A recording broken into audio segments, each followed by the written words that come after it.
Shalom frères et sœurs en Christ, shalom à vous qui m'écoutez.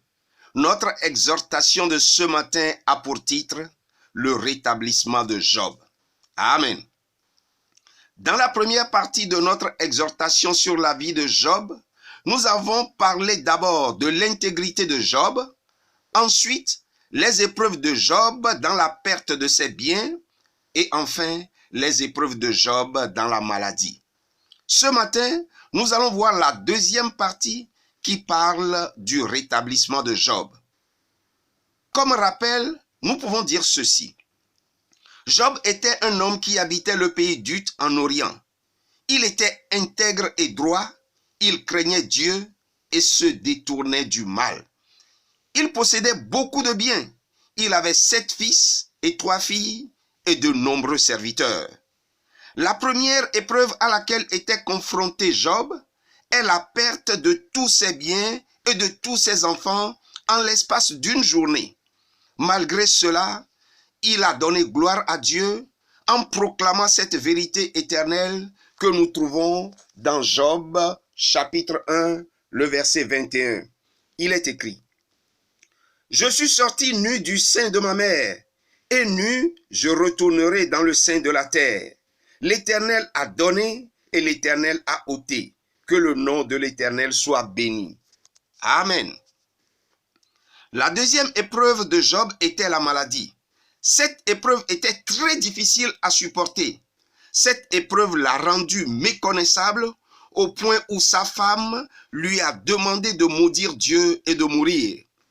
Malgré cette deuxième vague d'épreuves, Job resta fidèle et ne pécha point contre Dieu. Nous le lisons dans Job chapitre 2, les versets 9 et 10.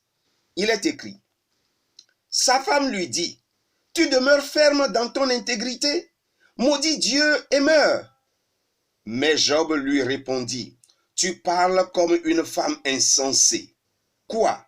Nous recevons de Dieu le bien et nous ne recevrions pas aussi le mal? » En tout cela, Job ne pécha point par ses lèvres. Amen. 3 amis de Job, ayant appris ce qui lui était arrivé, se concertèrent et partirent pour aller le plaindre et le consoler. À leur arrivée, ils ne reconnurent pas Job à cause de l'ampleur du malheur.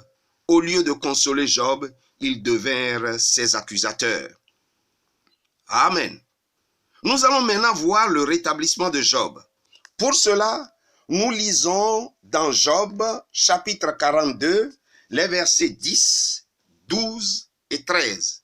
Nous commençons par le verset 10.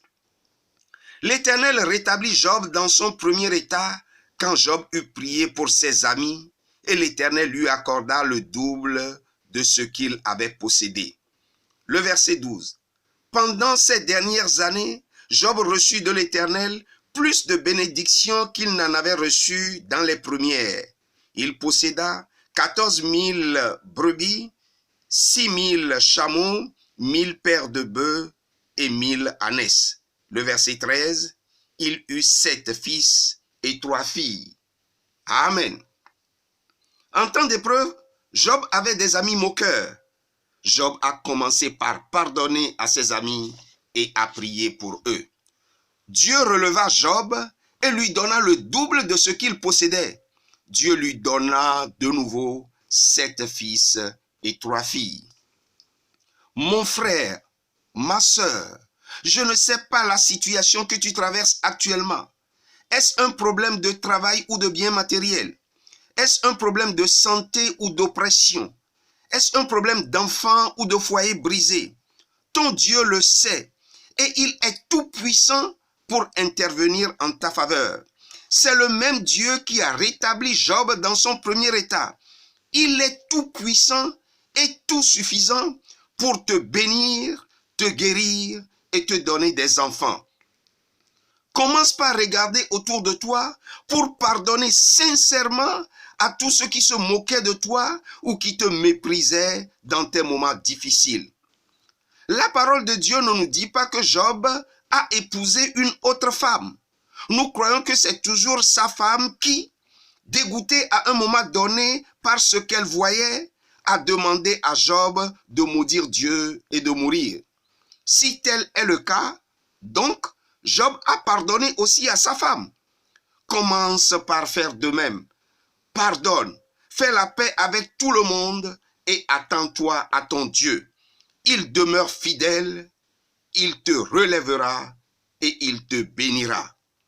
Que Dieu bénisse sa parole ce matin et qu'il vous bénisse également. Merci et à très bientôt. Amen.